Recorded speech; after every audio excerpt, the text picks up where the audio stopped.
Welcome to episode 128 of Angela Watson's Truth for Teachers. I'm your host, Angela Watson, and I'm here to speak life, encouragement, and truth into the minds and hearts of educators and get you energized for the week ahead. Today, I'm going to be doing a coaching call with a teacher named Amara and discuss how to maximize your non-instructional time to trim hours off your work week. Visit truthforteachers.com to get links to recommended resources and to share your thoughts on the show. So the episode that you're about to hear is a free coaching call that I conducted with a graduate of the Hour Teacher Workweek Club. Her name is Amara, and she teaches grades 3 and 4 French Immersion in Winnipeg, Manitoba. Now, her teaching context might be different from yours, but I promise you are going to be able to relate to all of her challenges because they're common to just about every teacher. How to maximize the time before school starts in the morning, how to get things done during your planning time when you only have 20 minutes, how to wrap up the day when you've got 30 things that need to get done and you're completely exhausted. So Amara and I are going to walk through each element of her non-instructional time, and we're going to look for ways that she can streamline or simplify to really maximize her energy. And as you listen in, I encourage you to ask yourself the same questions that I'm asking Amara and use her responses as a springboard so that you can figure out how to maximize your time as well. So let's start off by talking about your morning routine. So you mentioned that your typical morning starts off around 6 a.m. and you're waking yourself up, you're forcing yourself out of bed, and then you're spending about 20 minutes or so waking up more on your phone. How do you feel about the way that you're starting the morning? Is that working for you? I think that I get distracted with my phone a little bit. I often read headlines and stuff in the morning, and so sometimes I can lose track of time on it, especially if I'm particularly tired. I find when I'm tired, it's really hard to keep on track with my morning routine. I found one thing that I've been experimenting with lately, because it's been really hard for me to get out of bed just because it's so dark in the morning, is instead of laying in bed, I can just lay here and read or sort of mentally gear up for the day. And then once I'm out of bed, now it's got to be go, go, go. I started sort of experimenting with, okay, I'm going to get up and I'm going to get a cup of coffee and I'm just going to sit in the chair and read versus laying in the bed and reading, which it's sort of like a transition into the day, but it's not quite as daunting as having to get up and start doing things. It's like, okay, you can just sit on the couch and relax. Yeah. I don't know if that would help, but that's an idea too. I think as long as I had something that made me like, okay, if I'm going to do this for 10 minutes, then something to make me actually stop when those 10 minutes are over. Because I could sit on the couch and read all day. Yeah, that's a tricky part. And I know that you mentioned that one of the things with the morning was that you wanted to get to work earlier. Not getting there as early as you wanted to. So you said the school opens at 7 and you're normally arriving around 7:40 or so. So what time would you like to get there ideally? Well, if I could manage to be there by 7, that would be great. Lately, I've been trying to be there around 7:30, and I find I'm leaving shortly after 7:30 instead. So it's like 10 or 15 minutes different than what I would like, which is not too bad, but it would still be nice to do what I say I'm going to do, you know? Mm-hmm. So anything you think we could change in that morning routine that would make it easier for you to get there a little earlier? You mentioned that you have your different alarms on the phone. I wonder if you could set an alarm for the alarm for when you wake up and then another alarm for 15 minutes later. So you allow yourself to just lay there and sort of scroll through things for 15 minutes. And then it's get up and read the devotion. When the devotion's done, you get going. That's an interesting idea. Now it's time to start your actual routine kind of thing. Yeah, you could experiment with it. I mean, the thing that I find with habits is, for me at least, lots of things work for a while. And then they stop. I either get bored with them or I start to tune it out. So I'm just sort of always experimenting. And I think that's kind of what makes it fun because it takes some of the pressure off. If you try something and it didn't really work that great, then try something else. Sure. And you can always come back to it. Because I've also experimented with things like, okay, that was a massive failure. I just can't get myself to do it. And then, it might be 6 months later, I'll be like, oh yeah, remember when I tried that one thing? Let me try it again. And then for whatever reason, just the time of year is different. The type of work I need to do is different. Something is just, I don't know, there's a little shift someplace and it makes it more effective. So for sure, maybe experiment with it and see what you can find that will work for you. So let's talk next about what you do once you arrive at school. Mm-hmm. Your instructional time begins at 8:50, right? Yeah. So even if you're arriving at school later than you intended, you still really have at least an hour for prep. And your instructional day ends relatively late, at least to me, because your kids are there until around 3:30. So I think it makes sense that the bulk of your prep work would be done before school rather than after. Does that work for your personality? I think so. Like I said, if I'm well rested, then yes, that works, and that works well. When I'm tired, I move really slowly and I forget. It's harder for me to stay focused.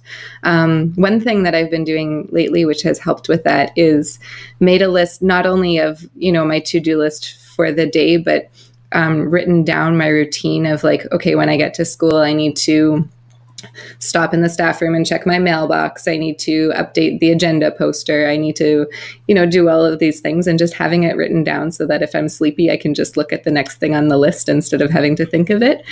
That's helped a lot. But I do think it makes sense to do a lot of the prep in the morning. There's something that is just makes a day go so much more smoothly when you've sort of planned it out in advance. And then the next day, it just sort of allows you to go on autopilot. You can just walk in there and you know what to do.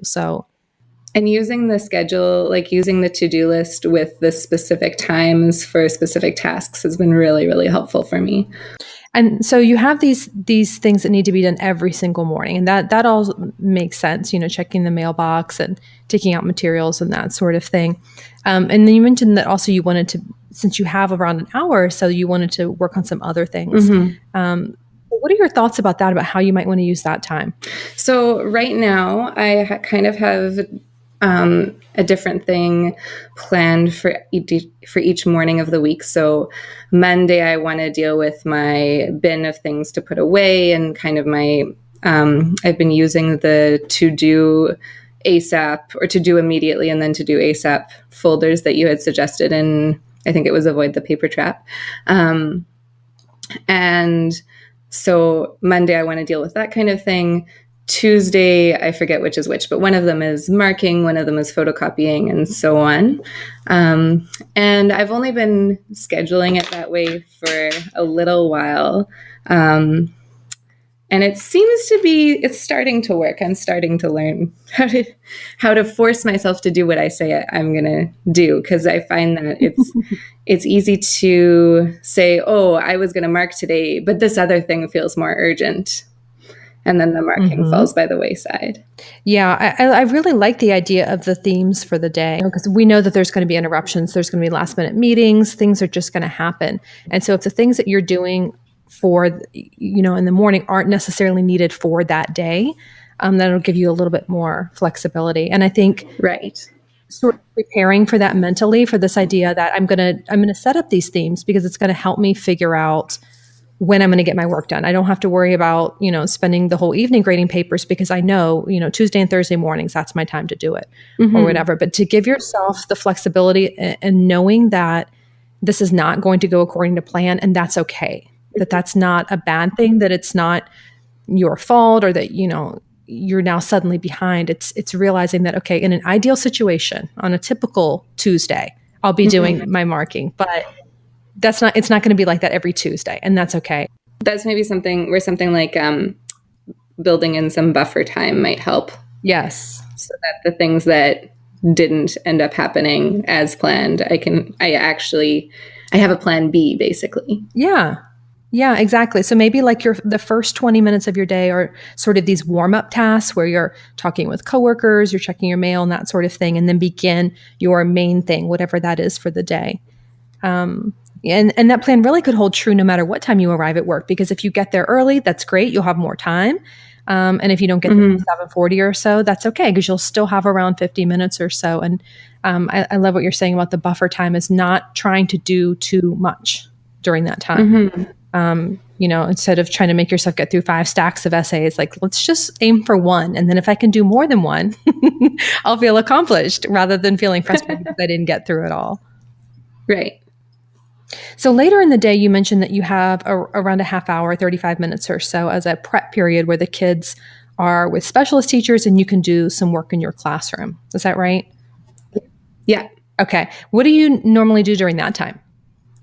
So that time is interesting. I find that probably about half the time there's a student in some kind of crisis or something, and I have to speak with a student, kind of like I drop the rest of the kids off and then I have a conversation with one kid.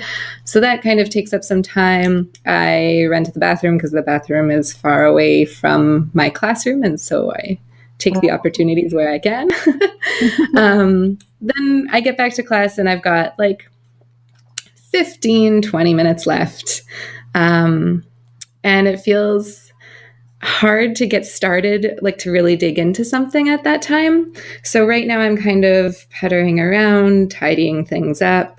Yeah, prep time is so hard. By the time you use the bathroom, you get back to the classroom, there's no time left.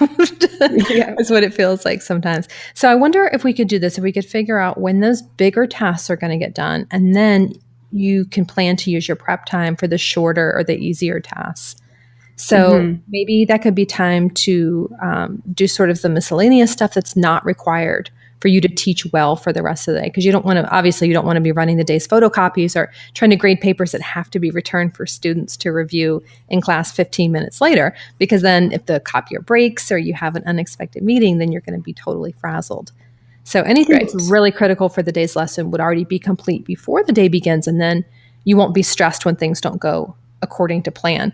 So I wonder if there's anything that you could be doing during your prep time that would sort of fit that criteria. It's stuff that needs to be done, but it's not as critical as some of these tasks that you would be doing in the morning when you have that longer block of time. Maybe there's, a task that takes about 10 to 15 minutes that has to be done that could be sort of scheduled in here.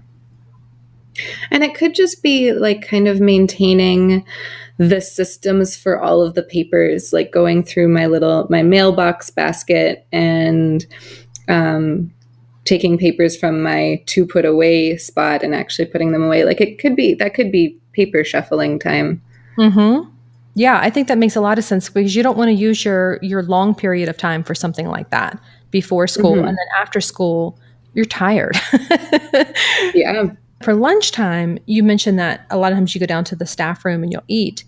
And you want to go back to the classroom and get some stuff done, but you find yourself sort of wanting to stay in the staff room and just relax and talk with friends. Yeah. I'm wondering how you're feeling about that. Well, I've been kind of debating with myself about this one because I've really appreciated some of the things that you've talked about with procrastination. And I remember you mentioning that one possible reason for procrastination is that we need rest. And I'm wondering if at lunchtime I just need rest. And if that's why I'm not going back upstairs and getting work done. Or if it's just that I have this idea about inertia, like objects in motion tend to stay in motion and objects at rest tend to stay at rest. And so I'm sitting down and I'm relaxed and maybe I just don't want to. And I'm not really sure. I think a lot of the time it's that I do need rest because my class this year in particular takes a lot of energy, but I don't know if I can always tell in the moment which one it is. Mm-hmm. Yeah, I think your instinct on this is right, is that you're wanting this true break during the day. And I think there's something powerful about allowing yourself to have that. No matter what, rather than questioning it and saying, could I push through? Could I maybe get in an extra 15 minutes of work? Am I just sort of being, lazy today? Is it just inertia today? Like, what is it? Of just, sort of setting that boundary and say, you know what, this is my 25 minutes or however much time you end up actually getting to have this true break. And I can just relax with friends and not push myself to work during that time and not force myself to power through, even if I feel like I could. If I feel like I have that extra energy, well, that's great. That means when I go back to the classroom with the kids, I'm not going to be totally drained. I'll have a little bit more to give. But I know that, after lunch, you still have a good 2.5 hours of instructional time that you you'll have to be on for quite a while longer. So I like that idea of staying in the staff room and just hanging out and relaxing. And I like the idea of making that decision ahead of time so that I'm not sitting there in the staff room going, oh, I should go upstairs. Should I go upstairs today? And I can use that time for actual rest instead of sitting and continually thinking about whether I'm using my time well and all of that.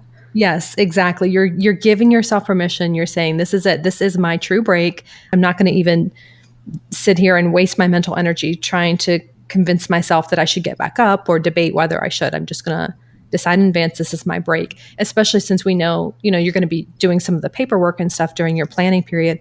So you won't have had a break at this point. Right. Throughout the day. So I think that makes sense. Okay. So this sort of brings us to your time after school. So let's talk a little bit about how to utilize that. The kids are dismissed at 3:30, but what time are they all actually out of your room and leaving you free to work on your stuff? I mean, in an ideal world, 3:30, because in an ideal world, I have gotten them ready to go ahead of time.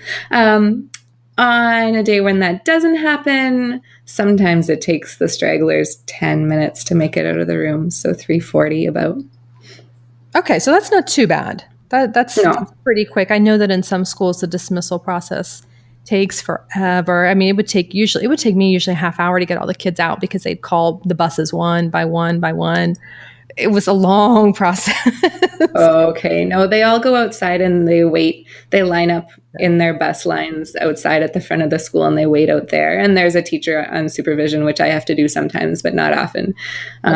So they're out of the classrooms pretty quick. So, okay. So on a typical day, we'll say maybe 3:35, 3:40 or so, you should be able to work. And then you're normally staying until around 5 or 5:30? That varies dramatically. Lately, I've been a little bit better about leaving around then. Sometimes I stay 6, 6:30, sometimes 7, but that's not fun. Mm-hmm. So that's something that I've really been trying to get a handle on and making sure that when I plan to leave early, that I actually do leave earlier. Mm-hmm. What would be a more ideal schedule for you? If you could you set a boundary and say, on these days, I'm going to work till this time, and on these days, I'm going to stay later, or I'm going to leave earlier? So I did, over the Christmas break, I made myself a schedule, and I haven't been super successful so far at sticking to it, although this week has better than last week, so that's progress, I guess. But what I would love to do is some days stay until 4:30 or 5, and then 1 or 2 days a week stay until 6. So it sounds like so then on a typical day, you would have about 2 hours after school, and then there would be like 2 days a week where you would have 3. Is that about right?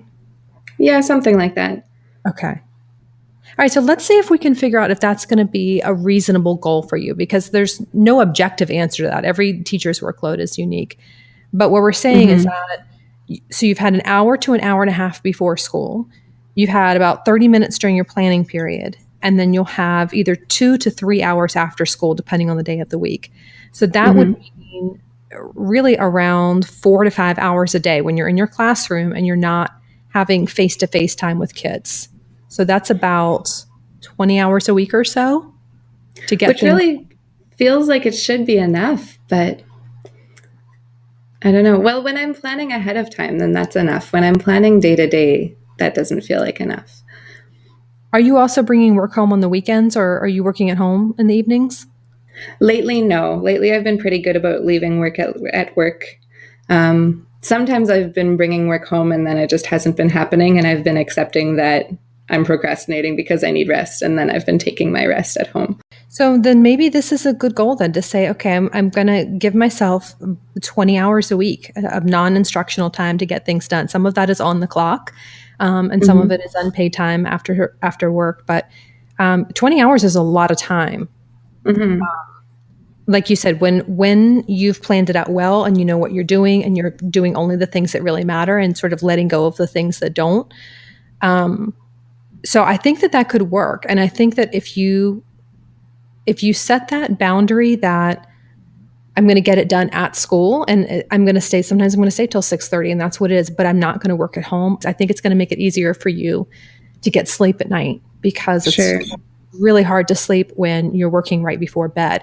So I kind of like this idea of you saying, okay, I'm going to stay till 5:36, whatever the time is for that day. And then that's it. And then you have the rest of your day free. Mm-hmm. So I feel like that could be a goal. And then there's just going to be certain weeks where, it's not going to work like that. You've got parent conferences or whatever else. And so you can be flexible, but I hate to even say typical week because there's really no typical week in teaching. But in general, let's just say that. How about in general? No, I think it's doable. I think I need to find ways to have the self-discipline to leave when I say I'm going to leave. Mm-hmm. I think that's going to be the key to setting this boundary. Okay, so let's talk about that, and let's talk about an end of day routine. And how will you create that closure for yourself? So as far as what I need to do at the end of the day, there's typically some kind of behavior reporting thing that needs to happen either to parents because it's a part of a behavior intervention plan, or I need to put a report into the computer about something that happened. And then there are days right now still where I'm planning day-to-day, or subjects where I'm planning day-to-day. So that's often what happens during that time as well. And then also once my day is planned, to just make sure that I have all the materials and everything out and ready to go. Are you able to just sit down and focus like immediately after the kids leave, or do you need a break? Well, a lot of the time I'm just really tired. So I don't know if that means that I need a break, because often I feel like a break is going to make it take longer, make me be there longer, and I kind of just want to push through. So I think a break would have to be a really deliberate thing, like not just sitting and resting, but doing something that actually energizes me. Can you think of something like that off the top of your head?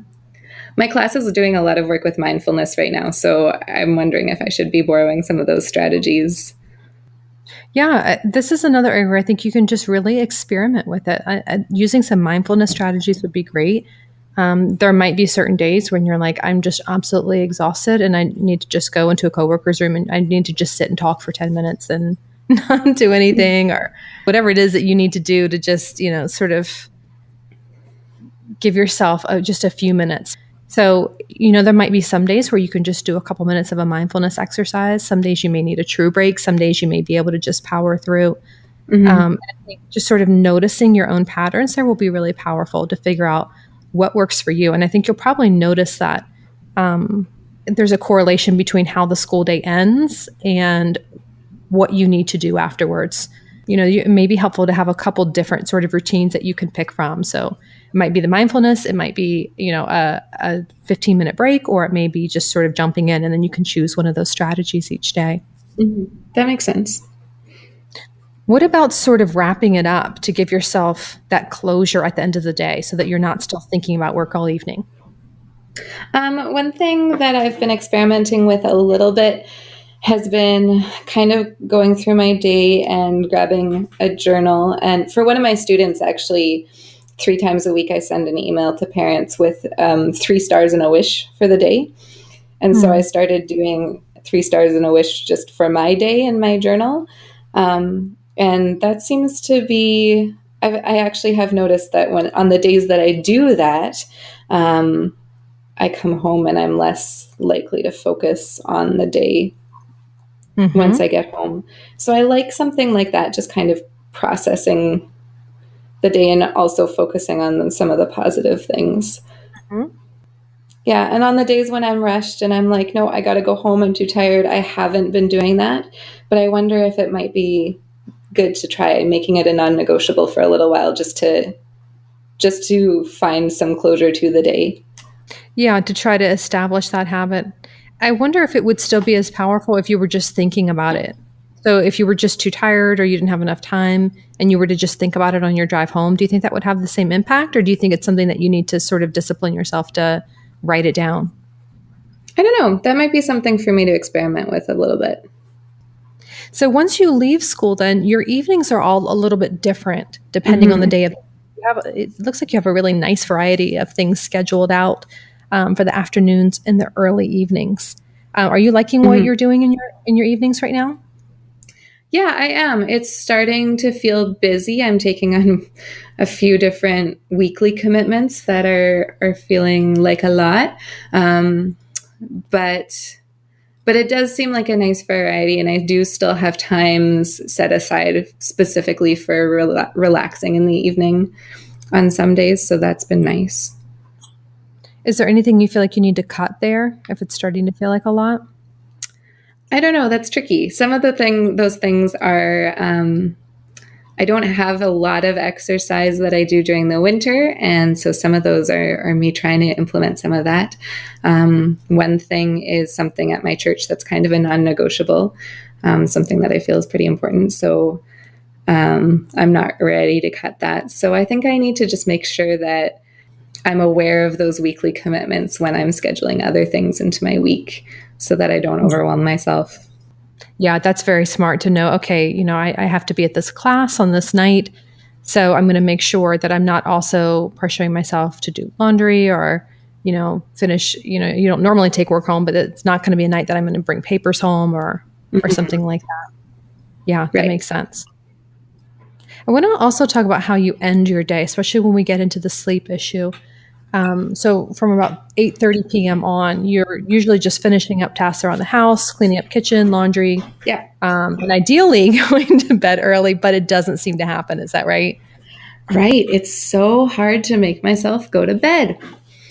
And I don't know exactly why. Earlier in the evening, I've kind of, settled in to watch Netflix or read a book or just be on social media or whatever. And I find it really difficult to make myself stop doing that and start doing some of the other things around the house. And so then what ends up happening is you end up just staying up later than you planned and sort of scrambling. Does the stuff around the house get done, or are you just sort of going to bed too late? I mean, it gets like kind of partly done, and then I realize I'm exhausted, and then I start to get myself to bed, but I'm feeling guilty about not getting all the things done, and it's later than I meant to be going to bed anyway, and so it's kind of like the worst of both. What time do you think you would need to, ideally, what time would you need to be asleep in order to feel fresh the next day? I've been thinking about this. 10 o'clock would give me 8 hours. I've been starting to wonder if I need more than 8 hours, but I think I would let's start with getting to bed and asleep by 10, and then we'll work from there. That's good. I like that you're being realistic. Being asleep by 10, that's challenging. That is definitely challenging. What time would you need to be in bed in order to be asleep by 10? I do like to read a little bit just before I go to bed. So 9:30 or 9:40, and then 5 or 10 minutes of reading, and then give myself some time to fall asleep. So bedtime would basically be 9:30. And then you're sort of giving yourself that luxury that, okay, this is a whole half hour where I can just read and relax. I'm not supposed to be up. I'm not supposed to be getting anything done. I'm also not supposed to be asleep because I don't need to be asleep until 10. So you could just truly relax and watch your shows or read or whatever it is you want to do. That sounds like a wonderful half hour. I really relate to struggling in the late evening. I mean, even just things like just getting myself ready for bed. I got to take out contacts. I got to brush my teeth. I got to floss. I got to wash my face, like all that kind of stuff. Yeah. I'm like annoyed and exhausted just thinking about it, even though they're obviously very easy things to do and they really don't even take long. It's just frustrating because, like you said, I'm already in relaxation mode, and the idea of now getting back up and having to do more things is really hard. So one thing that I've done that, or I've sort of experimented with, is trying to tackle some of that stuff earlier before I'm really tired. So I'll make the coffee for the next morning while I'm still cleaning up for dinner before I'm really, kind of in chill mode. So I'll eat. Sometimes I'll relax for a little bit, but usually I feel like I can't really relax while the kitchen's a mess and, I'm not in my pajamas or anything. So that kind of motivates me to get up, clean up the kitchen, prepare the coffee, go get ready for bed. And I do all that brushing and cleaning and flossing and anything else that needs to be done early, and then I can totally relax afterward. So that way, when I find myself sort of dozing off with the book or Netflix and all I want to do is go to bed, I can actually just go straight to bed because I already did everything to shut down the house for the night. So that's been working well for me lately, to try to get as much of that stuff done like right after dinner, basically. instead of waiting till later. Yeah, I like that idea a lot. I mean, like right now I'm coming home from work and I'm really, really tired. And so I kind of crash and I relax right away.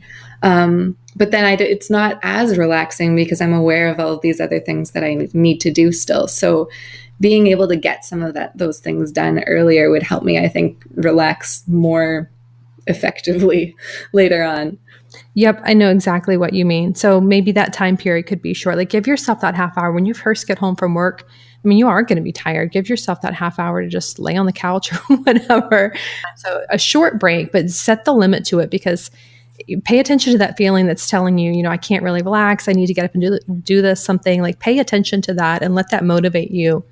If you get up and do it, then you can relax completely afterwards. It's going to be so much more satisfying than feeling like you're supposed to be up doing other things. Right. So give yourself a short amount of time to unwind and then get it done. And then you got the rest of your evening free. Yeah, that sounds great. So Amara, I'm really thankful that you shared all this, because I think it's going to be really helpful for other teachers. I think everyone sort of struggles with managing these different blocks of time. What do you think is going to be the most useful part of what we talked about tonight?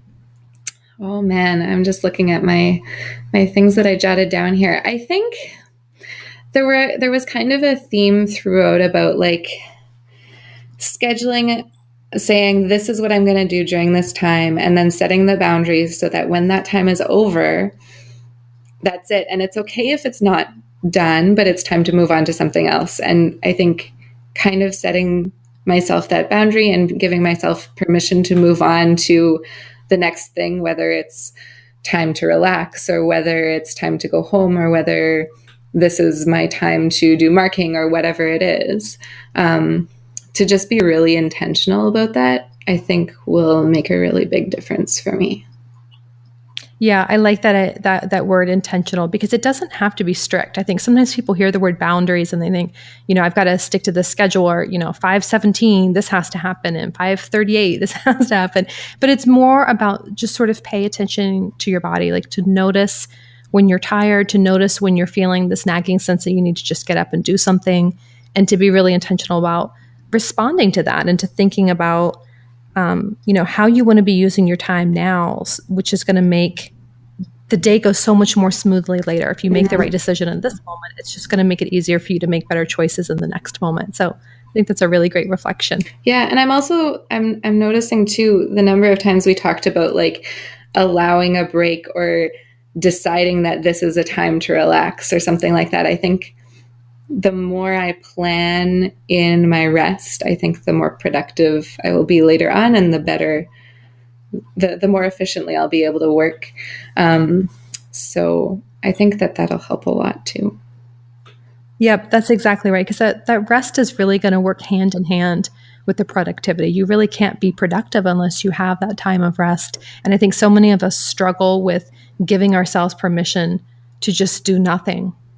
There's so many things that need to be done, and we're sort of conditioned to feel like we need to always be working on things. And really setting aside those times where, no, my job right now is to do nothing. If I try to force myself to keep working, or just getting things done around the house, I'm not going to be able to get everything done that I need to the next day. And recognizing that time of not putting any kind of obligation on yourself whatsoever, just being able to sit in the staff room and just relax with coworkers, or, just lay in bed and read a book, and you're not supposed to be doing laundry. You're not, the only thing you're supposed to be doing is just relaxing, taking care of you and unwinding.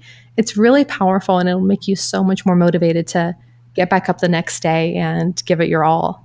Yeah, I think that makes so much sense. And I'm really excited to kind of put some of these things in place and give them a try. Thanks so much for listening in on this coaching call with Amara. I hope that it's helped you think of ways that you can get more impact from the way that you spend your non-instructional time too. Have a great week. And remember, it's not going to be easy.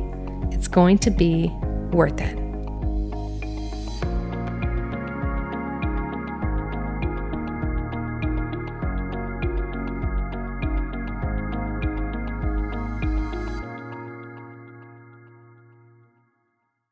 Want more than just a weekly podcast episode from me? I'd love to also send you a weekly message of encouragement via email. I'll reach out each Sunday evening with a short message that's designed to help you feel more prepared and inspired and motivated for the week ahead. It's not a newsletter or a bunch of announcements.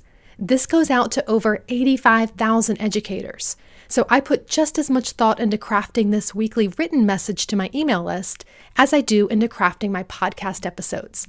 And it's entirely unique content that you won't find anywhere else online. Just go to thecornerstoneforteachers.com/subscribe and you can sign up. That's thecornerstoneforteachers.com/subscribe.